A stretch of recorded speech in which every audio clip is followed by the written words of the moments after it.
नैब और FIA के बाद अब पंजाब एंटी करप्शन भी मुतहर्रिक हो गई है। पंजाब एंटी करप्शन ने 37 सियासतदानों के खिलाफ तहकीकात शुरू कर दी है। रवा माह एंटी करप्शन पंजाब का इजलास हुआ जिसमें 37 सियासतदानों के खिलाफ तहकीकात की मंजूरी दी गई और उनमें ज्यादातर का ताल्लुक अपोजिशन जमातों से, खासतौर पर नून लीग से है।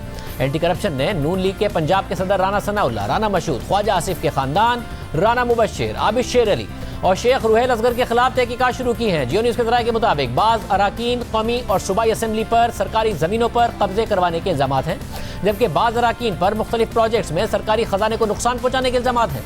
इसके अलावा एंटी करप्शन पंजाब ने हाल ही में कुछ सियासी अफराद की गिरफ्तारियां भी की, मगर उनमें से एक केस में अदालत ने मुकदमा खारिज कर दिया और दूसरे केस में मुलजिम को जमानत पर रिहा कर दिया।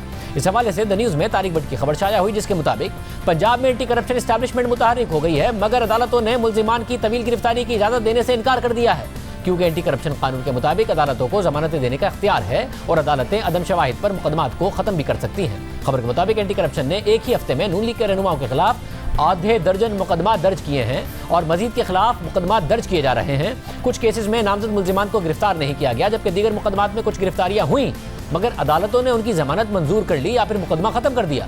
मुल्तान की एक अदालत ने 17 नवंबर को जमीन पर कब्जा और जालसाजी के इल्जाम में साबिक रुकन कौमी असम्बली अब्दुल गफ्फार डोगर की रिहाई का हुक्म दिया और उनके खिलाफ FIR खारिज कर दी। 2 दिन पहले यानी 15 नवंबर को एंटी करप्शन ने उन्हें गिरफ्तार किया और फिर 17 नवंबर को अदालत ने मुकदमा खारिज कर दिया। इसी तरह रावलपिंडी की अदालत ने नून लीग से ताल्लुक रखने वाले साबिक रुकन पंजाब असम्बली सरफराज अफजल की तिब्बी बुनियादों पर जमानत की दरख्वास्त मंजूर कर ली। 4 दिन पहले एंटी करप्शन पंजाब ने उन्हें गैर कानूनी हाउसिंग स्कीम के इल्जाम में गिरफ्तार किया, मगर अदालत ने मेडिकल ग्राउंड पर जमानत पर रिहा कर दिया। खबर के मुताबिक एंटी करप्शन अदालत को जिस्मानी रिमांड और जमानत ना देने पर कायल ना कर सका।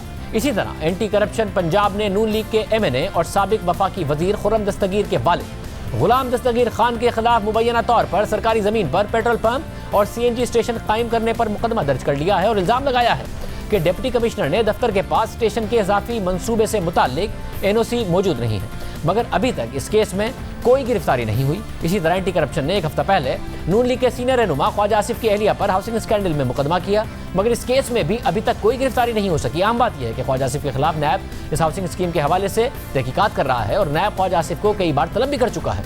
एंटी करप्शन पंजाब के मौजूदा DG गौहर नफीस के खिलाफ नैब आमदनी से जायद असासों के इल्जाम में तहकीकात भी कर रहा है। इस हवाले से नैब लाहौर ने गौहर नफीस और उनके खानदान का बैंक रिकॉर्ड भी तलब किया हुआ है और मुल्तान की जिला इंतजामिया से उनकी ज़मीनों और जायदादों की तफसीलात तलब की हुई हैं। और एंटी करप्शन इस वक्त जो पंजाब है वो इस वक्त ज़्यादा मुकदमात में फ़ाल है, जिसमें ज़्यादातर मुकदमात नून लीग के क़यादत के नजर आ रहे हैं। नुमाइंदा खुशी ज़ाहिद गिशकोरी हमारे साथ मौजूद। ज़ाहिद, बहुत शुक्रिया। ज़ाहिद, मज़ीद क्या तफसीलात हैं इस हवाले से? बिहाइंड द कैमरा जो 3 इनके डायरेक्टर जनरल थे उनसे मेरी बात हुई है, उनमें से एक का ये बताना है कि लॉ मेकर जो सिटिंग मेंबर पार्लियामान है उनके खिलाफ ये मैंडेट नहीं है एंटी करप्शन का, और उनका ये भी बताना है कि 2018 में जब ये हुकूमत पावर में आई थी पंजाब में तो वो दायरा इख्तियार एंटी करप्शन एस्टेब्लिशमेंट का बढ़ाना चाहती थी गवर्नमेंट के मुलाजमीन से ग्रेड 18 से 21 तक के लिए और दूसरे लोग जो हैं उनके खिलाफ ताकि कार्रवाइयाँ की जा सकें। तो उस वक्त एंटी करप्शन के जो डायरेक्टर जनरल थे वो सुप्रीम कोर्ट ऑफ पाकिस्तान में आए थे।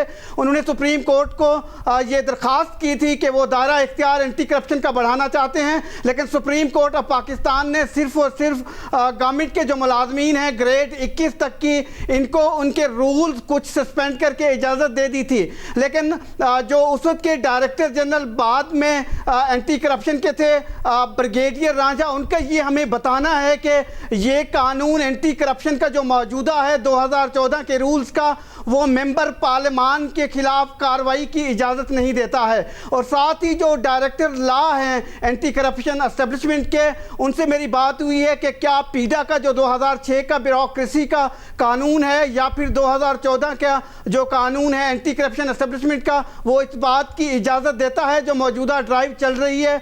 उसका ये बताना था कि बज़ाहिर ऐसा लगता है कि इसमें हमें लीगल बैकिंग कम है। उसकी वजह यह है कि कन्विक्शन आलमोस्ट 1% से कम है पूरे केसेस में, तो इसलिए वो पंजाब का जो ऑर्डिनेंस है 1962 का कानून है जो बाद में अडॉप्ट कर लिया गया था पंजाब गवर्नमेंट की तरफ से, उसके तहत ये कार्रवाइयाँ चला रहे हैं। साथ ही मेरी गौहर नफीस से इस दो मौजू पर बात हुई है। एक ये कि जो कि डायरेक्टर जनरल हैं इस वक्त एंटी करप्शन एस्टेब्लिशमेंट के, कि आया कि आपके खिलाफ नैब एक इंक्वायरी कर रहा है, उस पर आप कुछ बात करना चाहेंगे, आपका पॉइंट ऑफ व्यू क्या है?